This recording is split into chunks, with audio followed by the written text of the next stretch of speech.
오늘 주시는 하나님의 말씀은 마태복음 28장 11절로 20절에 있는 말씀입니다. 다 함께 봉독하도록 하겠습니다. 여자들이 갈 때에 경비병 중 몇이 성에 들어가 모든 된 일을 대제사장들에게 알리니 그들이 장로들과 함께 모여 의논하고 군인들에게 돈을 많이 주며 이르되 너희는 말하기를 그의 제자들이 밤에 와서 우리가 잘 때에 그를 도둑질하여 갔다 하라.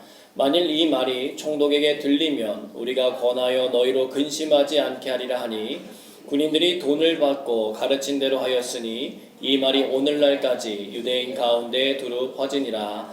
11 제자가 갈릴리에 가서 예수께서 지시하신 산에 이르러 예수를 배우고자 경배하나 아직도 의심하는 사람들이 있더라.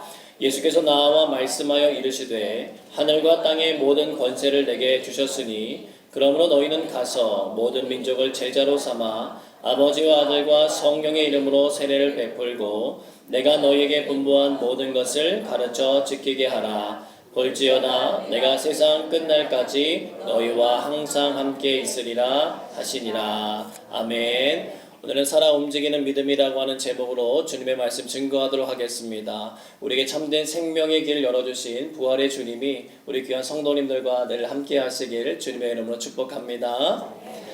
사진을 보시겠습니다. 닥터 홀의 조선 회상이라고 하는 책이 있습니다. 닥터 셔우드 홀 선교사의 자서전인데요. 그의 부모에 대한 이야기들이 많이 기록되어 있습니다. 그의 부모는 조선에서 선교 개척자로 일생을 바치신 의사 부부였습니다. 훗날 그도 의사인 아내와 함께 한국의 의료 선교사로 와서 16년이라고 하는 세월을 살았던 분입니다. 그분의 아버지 윌리엄 제임스 홀은 캐나다 온타리오주에 있는 글렌뷰일에서 1860년 1월에 태어났습니다.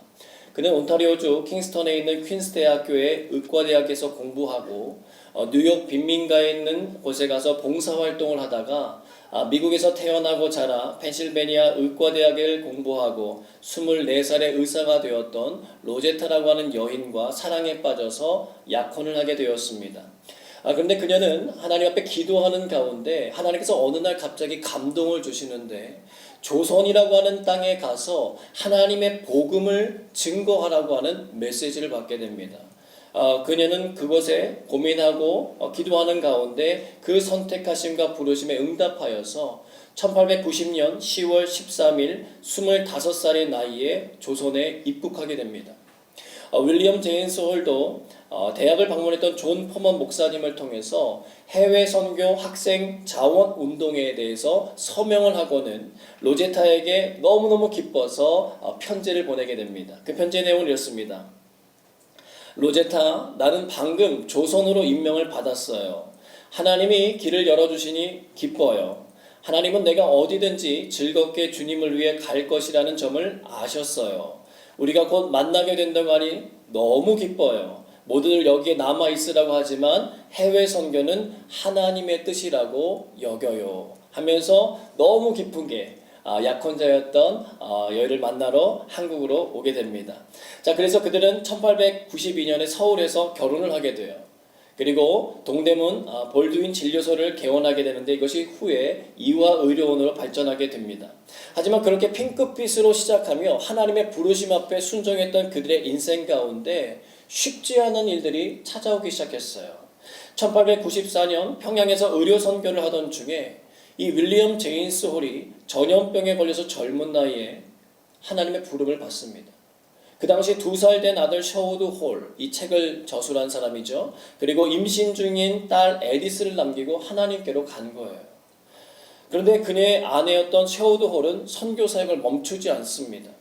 또 그렇게 열심히 해나가고 있는데 1898년 3살 되었던 딸 에디스도 이질을 걸려서 병에 걸려 남편 옆에 묻히고 말아요.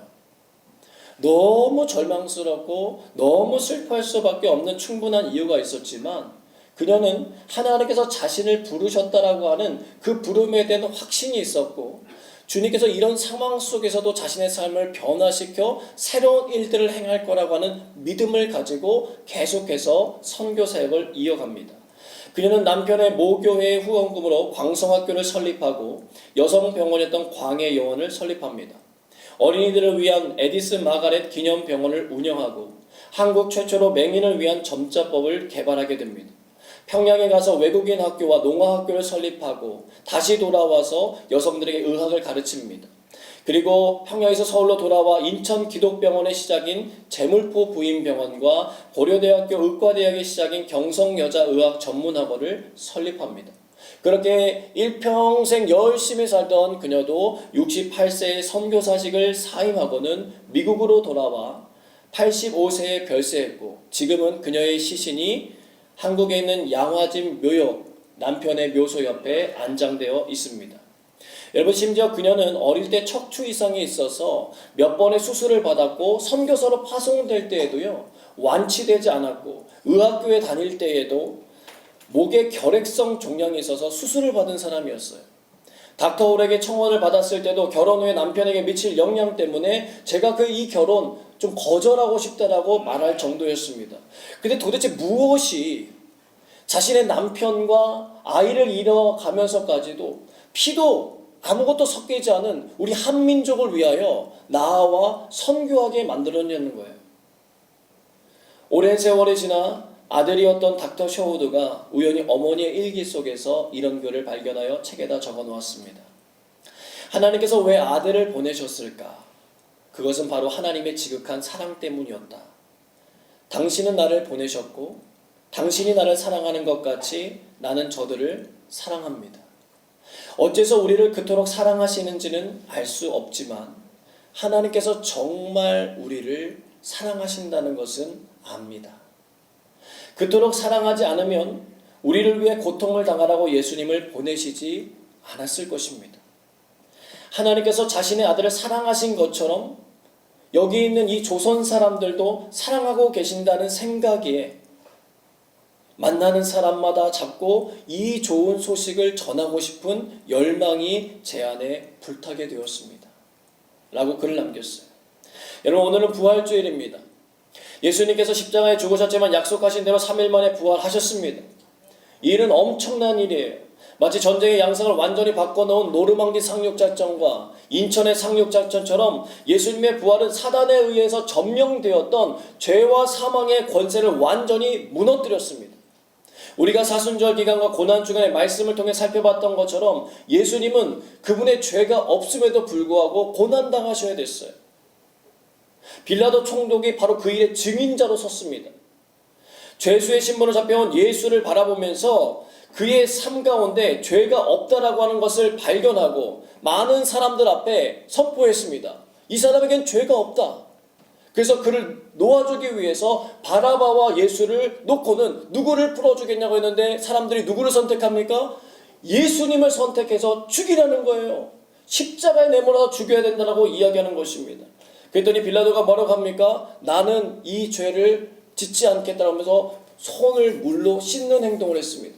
그러면서 어떻게 해요? 예수님이 죄 없음을 알면서도 그를 십자가에 내어주는 판결을 내렸습니다.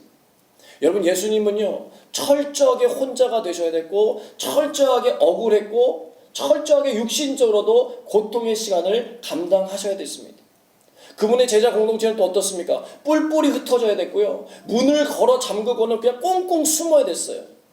바로 얼마 전까지만 해도 예수님의 제자라는 것이 너무 자랑스럽고 어디 가도 뭐라고 했겠습니까? 나 누구의 제자다? 예수님의 제자다. 이렇게 말하면서 당당하게 살았던 그들이 하루아침에 그분의 제자라고 말하는 것이 드러나는 것이 두렵고 걱정이 되었어요. 왜? 자신들도 잡혀가 죽임당할 수 있다라고 하는 것을 알았기 때문에 그렇습니다. 불안했기 때문에 그래요. 예수님의 제자였던 도마가 부활하신 예수님을 만났다고 하는 다른 제자들의 말을 믿을 수 없었던 것은 이상한 일이 아니었어요. 도마가 이렇게 말했습니다. 요한복음 20장 25절 말씀 같이 읽어봅니다. 다른 제자들이 그에게 이르되 우리가 주를 보았노라 하니 도마가 이르되 내가 그의 손에 못자국을 보며 내 손가락을 그 못자국에 넣으며 내 손을 그 옆구리에 넣어보지 않고는 믿지 아니하겠노라 하니라. 아멘. 여러분, 이 일이 어떻게 됩니까? 요한복음 20장 26절에서 29절 말씀 같이 읽어보겠습니다. 여드레를 지나서 제자들이 다시 집 안에 있을 때에 도마도 함께 있고 문들이 닫혔는데 예수께서 오사 가운데 서서 이르시되 너희에게 평강이 있을지어다 하시고 도마에게 이르시되 내 손가락을 이리 내밀어 내 손을 보고 내 손을 내밀어 내 옆구리에 넣어보라. 그리하여 믿음 없는 자가 되지 말고 믿는 자가 되라. 도마가 대답하여 이르되 나의 주님이시요 나의 하나님이시니이다. 예수께서 이르시되 너는 나를 본고로 믿느냐? 보지 못하고 믿는 자들은 복되도다 하시니라. 아멘.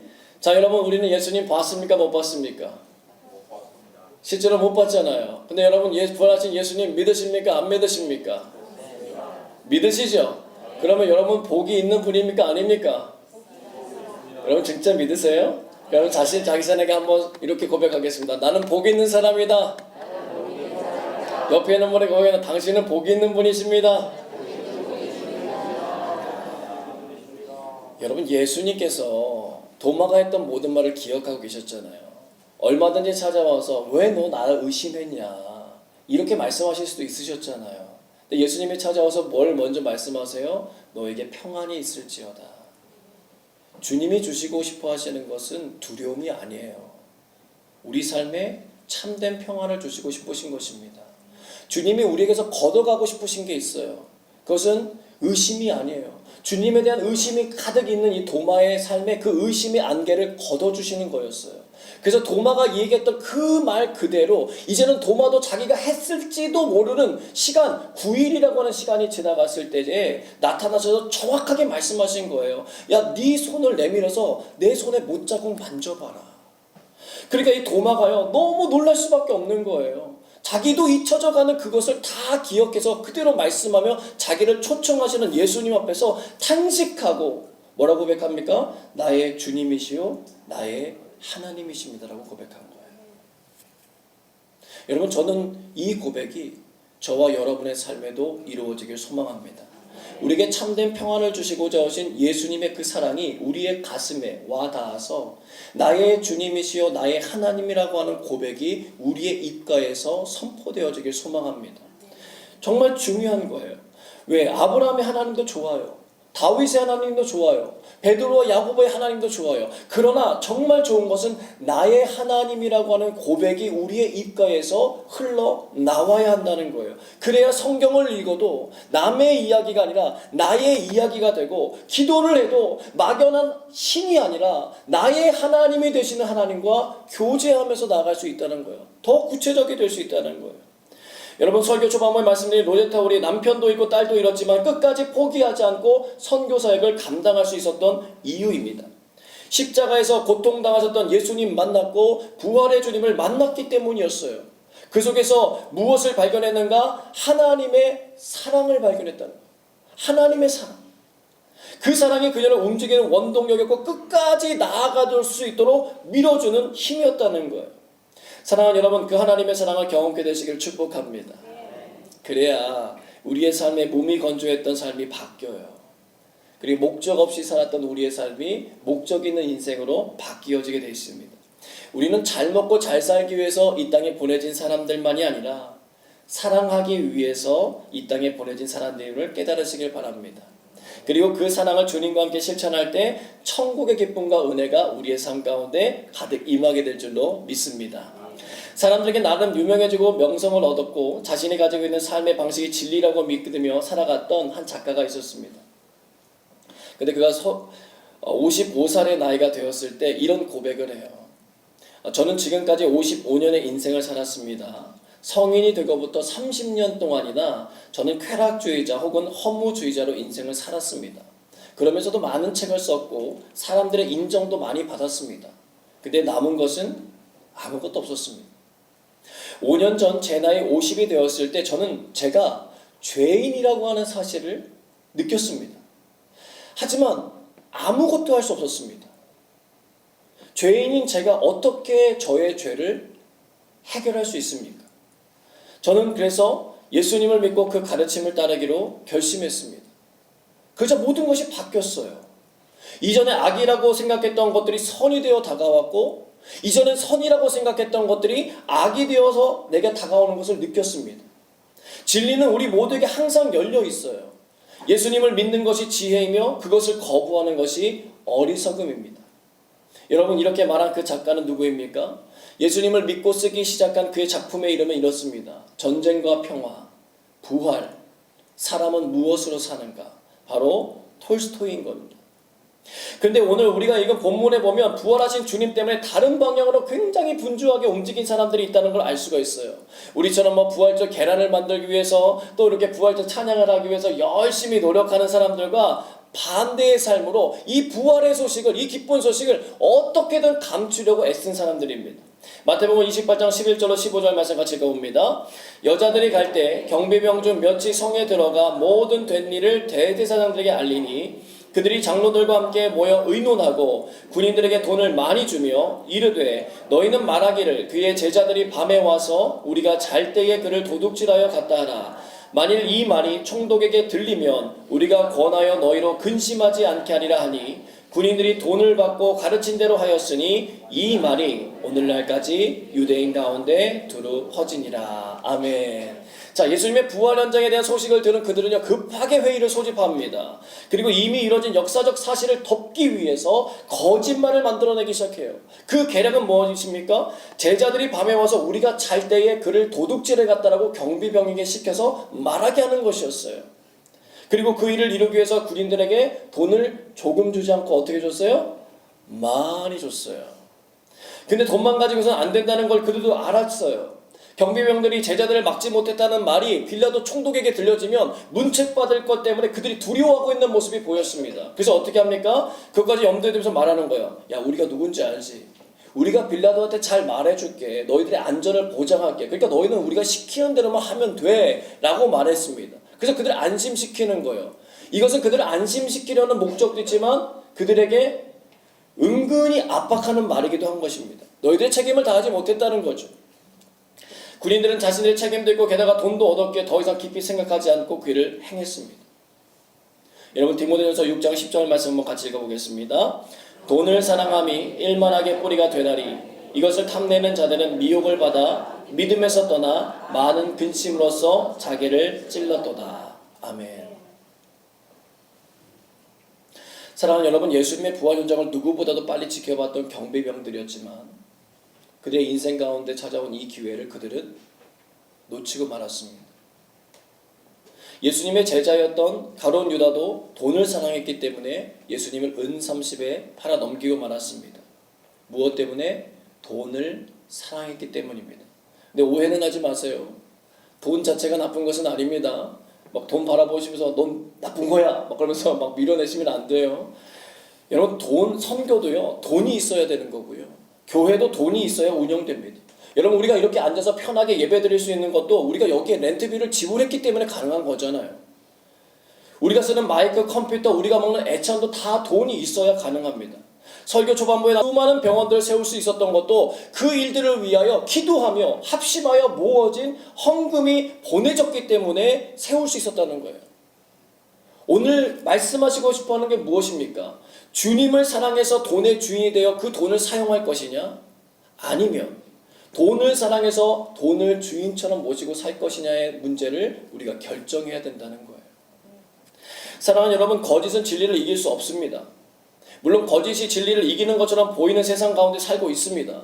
그러나 시간이 걸릴 뿐 진리는 반드시 거짓을 이기게 되어 있습니다. 이 땅에서 안 된다면 하늘에서라도 하나님의 공의로운 심판이 그 일을 이루실 줄로 믿습니다. 여러분, 태양이 구름에 가렸다고 해서 태양이 없어지는 건 아니잖아요. 우리가 손바닥으로 하늘을 가렸다고 해서 그 하늘이 없어집니까? 아닌 것처럼 여러분, 마태복음이 쓰여지는 당시에도요 이미 유대인들 가운데 퍼졌던 거짓말을 믿을 것이냐, 아니면 제자들이 전해주거나 부활하신 주님을 만난 사람들이 전해준 진리를 믿을 것이냐, 이 두 가지를 두고 결정해야 됐다는 거예요. 예수님이 승천하신 지 얼마 안 되는 그때에도요. 그러니 2000년이 지난 지금 이스라엘 땅도 아니고 이 캐나다 땅에 있는 우리들에게 이 부활의 진리를 믿는 것이 쉽겠습니까? 아니면 어렵겠습니까? 그러나 다시 잘 생각해보면 이것은 우리가 보지 못했지만 세종대왕을 믿고 이순신을 믿는 것처럼 어려운 일이 아니에요. 왜냐하면 역사 속에 지극히 소수로서 로마라고 하는 거대한 나라의 박해를 받으며 사라졌어야 될 기독교가 여전히 존재할 뿐 아니라 이제는 4명 중에 1명꼴로 기독교인이 되었습니다. 18세기 유명한 철학자 볼테르는 이런 말을 했어요. 100년 내에 성경은 박물관 유물이 될 것이고 더 발전된 철학이 성경을 대체할 것이다. 하지만 그의 말과는 다르게 성경은 여전히 세계에서 가장 인기 있는 책이에요. 그리고 그 성경이 증언하는 것이 바로 예수님의 부활이라는 거예요. 또한 그뿐만이 아니죠. 오늘날도 부활하신 주님을 만난 감격과 은혜 때문에 수많은 그리스도인들이 사랑의 빚진 자 되어 사랑을 실천하며 살아가고 있습니다. 오늘 우리가 여기 모여 예배하는 이유이고 이렇게 찬양대를 조직하여 하나님의 이름을 찬양하고 높이는 이유가 무엇 때문에 가능한 것입니까? 부활의 주님이 저와 여러분 가운데 함께 하시기 때문에 그렇습니다. 여러분, 사도 바울도 그 일의 증인이지 않습니까? 부활의 주님을 만난 사람들을 죽이는 일에 앞장섰던 사람이 바로 그 사람이었습니다. 그런데 다메섹 도상에서 주님 만나고 완전히 변화되어서 옥에 갇히고 매맞고 굶주리고 죄수의 신분이 살아가는데도 어땠어요? 항상 기뻐하고 쉬지 말고 기도하고 범사에 감사하면서 하나님의 기뻐하시는 뜻을 높였어요. 주님이 부활하셨으니 우리도 마지막 날에 부활하게 될 거라고 기뻐하면서 즐거워했던 사람이 사도 바울이었습니다. 부활의 주님 만났기 때문에 가능하다는 거예요. 그리고 우리가 잘 알듯이 예수님의 제자들 보세요. 문을 꽁꽁 걸어 잠그고 그 안에 숨었던 제자들이 어떻게 합니까? 예수 부활하셨다. 너희들이 죽은 그 예수를 하나님이 살리셨다라고 말하면서 많은 사람들에게 증언하며 다녔습니다. 그들을 위협하는 소리에도 뭐라고 합니까? 내가 하나님의 소리를 듣느냐 사람의 소리를 기쁘게 할 거냐 하면서 그 안에서 하나님을 선택했던 모습들을 볼 때에 우리는 예수님의 부활하심을 확실하게 알 수 있다는 거예요. 자, 그런데 예수님이 부활하셔서 승천하시기 전에 그 40일 동안 우리에게 주신 중요한 메시지가 있다는 거예요. 마태복음 28장 18절에서 20절에 있는 말씀 같이 읽어보겠습니다. 예수께서 나와 말씀하여 이르시되 하늘과 땅의 모든 권세를 내게 주셨으니 그러므로 너희는 가서 모든 민족을 제자로 삼아 아버지와 아들과 성령의 이름으로 세례를 베풀고 내가 너에게 분부한 모든 것을 가르쳐 지키게 하라. 볼지어다 내가 세상 끝날까지 너희와 항상 함께 있으리라 하시니라. 아멘. 주님의 지상명령으로 알려진 말씀이에요.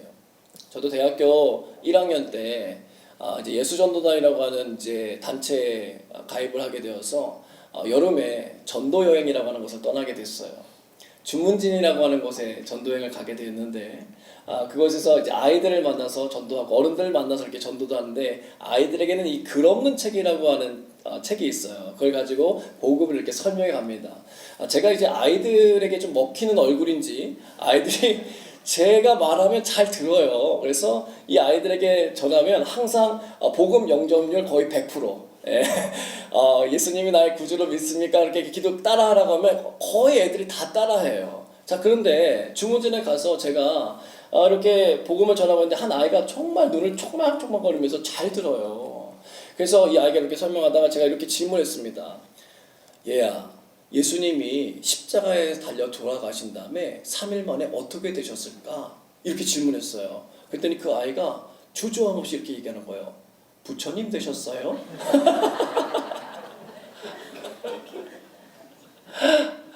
여러분, 불교가 가득한 어촌 마을이잖아요. 그러니까 어렸을 때부터 이 아이는 불교권의 문화 속에서 자란 아이예요. 그러니까 그 아이의 머릿속에 온통 무슨 생각만 가득해요? 부처님 생각만 가득한 거예요. 그러니 제가 3일 후에 부활하셨다는 걸 얘기하려고 그러는데 거기에 그것을 대입시키더라는 거예요. 그런데 놀라운 건 뭔지 아십니까? 저는 이제까지 아이들이 그냥 제가 따라하면 아이들이 순수하기 때문에 잘 따라하는 줄 알았는데 그 아이에게 복음 영접을 위한 기도를 요청하는데 따라하질 않는 거예요. 망설이는 거예요. 저는 그때 확실히 알았습니다. 영의 문제다. 영적인 문제가 있다. 하나님의 영이 아니고서는 주님의 그 부활하심과 십자가의 능력을 고백할 수가 없다. 주님이 나의 구원자 되심을 인정할 수 없다. 그것을 깨닫게 되었어요.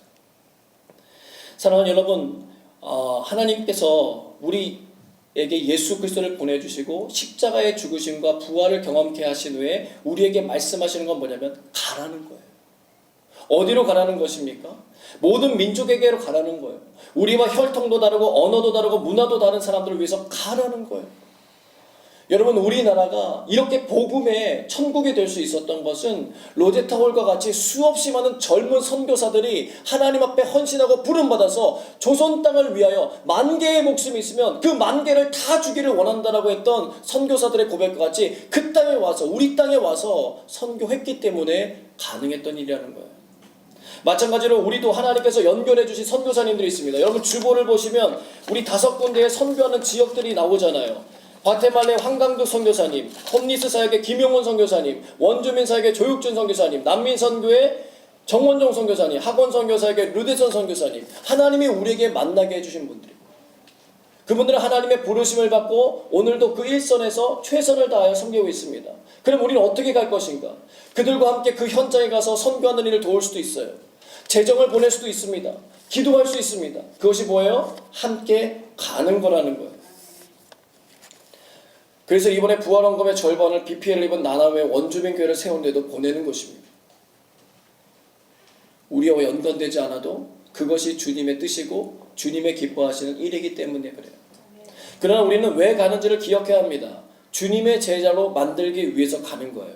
그래서 세례를 주는 것이고 주님이 말씀해 주신 복음의 모든 것들을 힘써서 가르치는 것입니다. 즉 부활하신 주님을 만난 사람은 가만히 있을 수가 없어요. 살아 움직이게 되어 있다는 거예요. 그런데 기억하세요. 이 일을 행할 때 우리들은 절대로 혼자가 아니라는 거예요. 옆에 있는 분이 한번 인사하겠습니다. 당신은 절대로 혼자가 아닙니다. 또 부부로 앉아 계신 분들 이렇게 얘기하고 싶으실지도 몰라요. 내가 있잖아. 그러실지도 모르는데 주님이 말씀하십니다. 세상 끝날까지 내가 너희와 항상 함께 있으리라. 주님이 우리에게 고백하신 말씀이에요. 끝날까지 함께 하시겠다는 거예요. 여러분, 우리는 생각하면 됩니다. 예수님이라면 무엇을 원하실까? 예수님이라면 어떻게 하실까? 이것을 날마다 묵상하며 나아갈 때 하나님의 선한 일에 힘쓸 수 있도록 우리를 격려해 주시고 힘주실 분이 바로 부활하신 우리 주님이십니다. 그렇게 될 때 우리가 사는 삶이 또 하나의 살아있는 간증이 되고 역사가 되며 영광의 찬양이 될 줄로 믿습니다. 이번 한 주간 그 부활의 주님과 함께 살아가는 믿음의 귀한 백성들 되시기를 주님으로 축복합니다. 함께 기도하겠습니다. 하나님, 부활의 주님을 만나 살아 움직이는 믿음을 소유하게 하여 주옵소서. 돈에 매이거나 내 이익을 추구하기 위해 진리를 거짓으로 바꾸는 인생이 아니라 생명도 내어놓을 수 있는 진리의 사람 되게 하여 주옵소서.